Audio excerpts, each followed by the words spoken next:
आरोप निराधार है, तथ्यहीन है और जिनका और कोई नहीं होता वो आरोप लगाते हैं। इस पर बहुत गंभीरता से सरकार विचार कर रही है और यथाशीघ्र जनहित में, सभी के हित में निर्णय सरकार लेगी। सर, क्यों बार बार समय सरकार की ओर से मांगा जा रहा है? देखिए, पिछली बार समय लेने का यथोचित कारण था। नीति आयोग की बैठक थी, माननीय मुख्यमंत्री जी पिछले एक सप्ताह से नीति आयोग की बैठक में व्यस्त थे। उससे पहले आदरणीय नरेंद्र मोदी जी की बीकानेर में बहुत बड़ी बैठक थी, आम सभा थी और उसमें माननीय पूरा सरकार और हमारे लोग व्यस्त थे। ऐसी स्थिति में समय दिया गया है, समय मांगा गया है और आगामी तारीख से पहले हम कोशिश करके, समीक्षा करके सभी तथ्यात्मक रिपोर्ट सरकार को देंगे और सरकार सभी पक्षों पर, सभी तथ्यों पर विचार करने के उपरांत जो भी निर्णय लेना है उसे कोर्ट को अवगत करा देगी।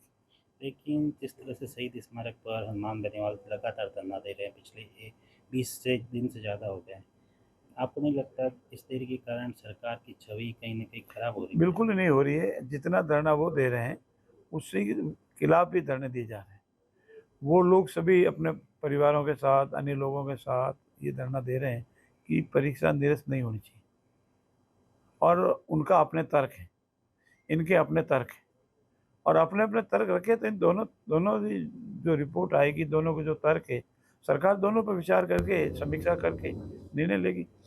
धरना देने का सबको अधिकार है और धरना खाली अकेला नहीं है, आरोप प्रत्यारोप भी लग रहे हैं और कुछ बेबुनियाद आरोप है।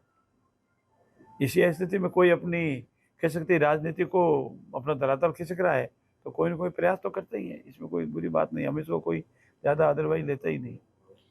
कल जब सुनवाई हुई, इसके बाद में हनुमान बेनीवाल ने धरना स्थल से ये स्टेटमेंट दिया कि सरकार इस प्रति को यथावत रखने की बात कह रही थी, लेकिन हमने जो रैली की और युवाओं को जो आक्रोश दिखा, इसके बाद में सरकार पीछे हट गई और समय और मांगा। सरकार ने पीछे हटने का कारण स्पष्ट बता दिया कि नीति आयोग की बैठक थी और माननीय मुख्यमंत्री जी नीति आयोग की बैठक में एक सप्ताह से तैयारी में और नीति आयोग की बैठक में दिल्ली में थे। नीति आयोग बैठक राजस्थान के विकास के लिए सबसे बड़ी चीज़ होती है। नीति आयोग की मीटिंग साल में एक बार होती है और उसमें राजस्थान को क्या मिलने वाला है, दूसरे प्रदेशों ने क्या किया है। जब पूरे राष्ट्र के मुख्यमंत्री वहाँ थे और वो अपनी अपनी बात, अपने स्टेट की बात, जो कार्य किए हैं, जो कार्य होने वाले हैं, जो अच्छे कार्य हैं उनकी बताई, तो वो महत्वपूर्ण होता है। इसीलिए ये आरोप लगाना कि पीछे हट गए, आगे हट गए हैं, ये बेबुनियाद है। उससे पहले आदरणीय नरेंद्र मोदी जी बीकानेर में बड़ी सभा थी, उसमें एक सप्ताह भर का समय लगा। ऐसे स्थिति में 2 बार जो एडजॉर्न मांगा गया है उसके वाजिब कारण है। बिना वाजिब कारण के कोई एडजॉर्नमेंट नहीं मांगा गया, कोर्ट ने एडजॉर्न किया है। सर, सुनवाई से एक दिन पहले ये 15 मई को सुनवाई थी, 14 को निकाली, 26 को थी, 25 मई को हो गई। आप इसको किस तरह से देखते हैं सर? खिसकती हुई धरातल को बचाने का प्रयास। सर, एक सवाल मेरा था।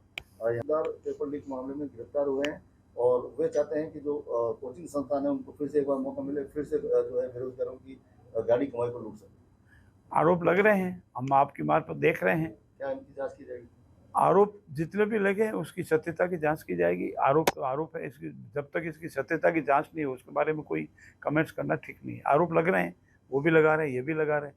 अब आरोप जब तक साबित नहीं हो तब तक आरोप है, साबित हो जाए तो उसके बाद तो तदनुसार कार्रवाई होगी। सर, कांग्रेस के लोग आरोप लगा रहे हैं कि भारत ने पाकिस्तान को जो हमले से पहले जानकारी, सूचना दी, ये आरोप लगाया जा रहा है कांग्रेस में। बेबुनियाद आरोप है।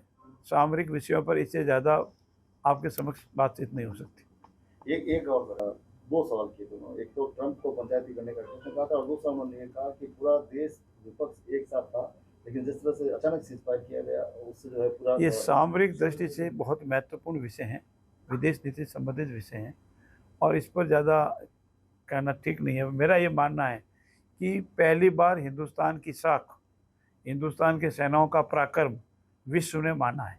स्वनिर्देश हमारे जो अस्त्र और शस्त्र है उनकी धाक विश्व में जमी है। मैं इतना ही कह सकता हूँ।